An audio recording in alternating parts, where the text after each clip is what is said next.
بسم اللہ الرحمن الرحیم۔ السلام علیکم ورحمۃ اللہ وبرکاتہ۔ ترجمہ قرآن مجید کا سلسلہ آگے بڑھاتے ہوئے آج ہم سورہ آل عمران کی آیت نمبر 179 سے 191 تک کا ترجمہ پڑھیں گے۔ آیت نمبر 179۔ اللہ تعالیٰ کی حکمت میں یہ نہیں کہ اے ایمان والو کہ تمہیں چھوڑ دے تم جس حال میں ہو، جب تک کہ وہ پاک اور ناپاک کو الگ الگ نہ کر دے۔ چھان چھپٹ تو ہوگی، اللہ تعالیٰ کو تو سب توفیقیں ہیں، لیکن ایمان والوں کو بھی تو پتہ چلے کہ کون ہم میں سے کمزور ایمان والے ہیں اور کون منافق ہیں۔ اور اللہ تعالیٰ کی حکمت میں یہ بھی نہیں ہے کہ تمہیں غیب سے آگاہ کر دے، بلکہ اللہ تعالیٰ اپنے رسولوں میں سے جس کا چاہے انتخاب کر لیتا ہے اور جتنا چاہے غیب کا علم عطا کر دیتا ہے۔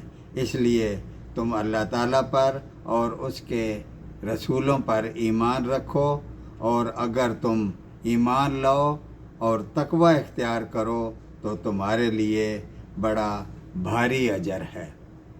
آیت نمبر 180۔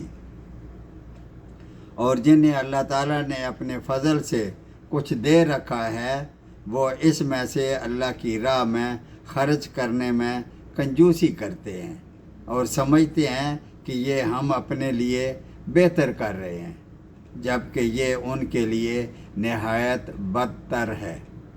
عنقریب قیامت کے دن جو انہوں نے اپنی کنجوسی کی وجہ سے بچایا، اسی چیز کا طوق ڈالا جائے گا۔ آسمانوں اور زمین کی میراث اللہ تعالیٰ ہی کے لیے ہے، اور جو کچھ تم کر رہے ہو اس سے اللہ تعالیٰ بے خبر نہیں۔ آیت نمبر 181۔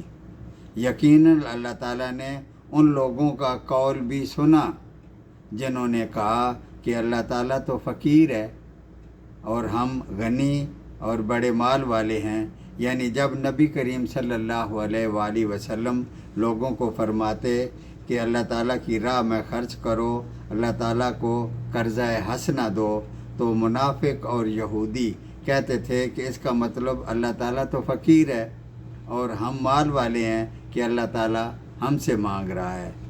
ہم لکھ لیں گے جو انہوں نے کہا، اور انہوں نے جو انبیاء کو ناحق قتل کیا وہ بھی۔ بڑا غصہ ہے اس بات میں۔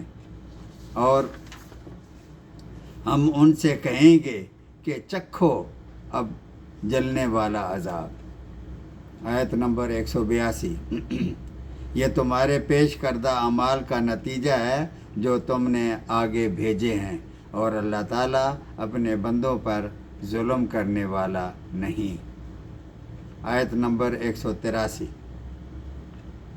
یہ وہ لوگ ہیں جنہوں نے کہا کہ اللہ تعالیٰ نے ہمیں حکم دیا ہے کہ کسی کو رسول نہ ماننا جب تک وہ ہمارے پاس ایسی قربانی نہ لائے جسے آگ کھا جائے۔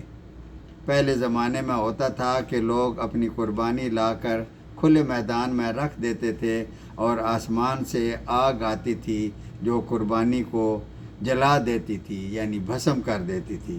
مطلب یہ ہوتا تھا کہ جس کی قربانی آگ نے جلا دی اس کی قربانی قبول ہو گئی۔ تو اے نبی صلی اللہ علیہ وآلہ وسلم، آپ کہہ دیں اگر تم سچے ہو تو مجھ سے پہلے تمہارے پاس جو رسول دیگر معجزوں کے ساتھ یہ چیز بھی لائے جس کا تم کہہ رہے ہو، تو تم نے انہیں مار کیوں ڈالا؟ آیت نمبر 184۔ پھر بھی اگر یہ لوگ آپ کو جھٹلائیں تو آپ پریشان نہ ہوں، آپ سے پہلے بھی بہت سے رسول اسی طرح جھٹلائے گئے جو روشن دلیلیں، صحیفے اور منور کتاب لے کر آئے تھے۔ آیت نمبر 185۔ ہر جان کو موت کا مزہ چکھنا ہے، اور قیامت کے دن تمہارے اعمال کے پورے بدلے دے دیے جائیں گے۔ پس جو لوگ آگ سے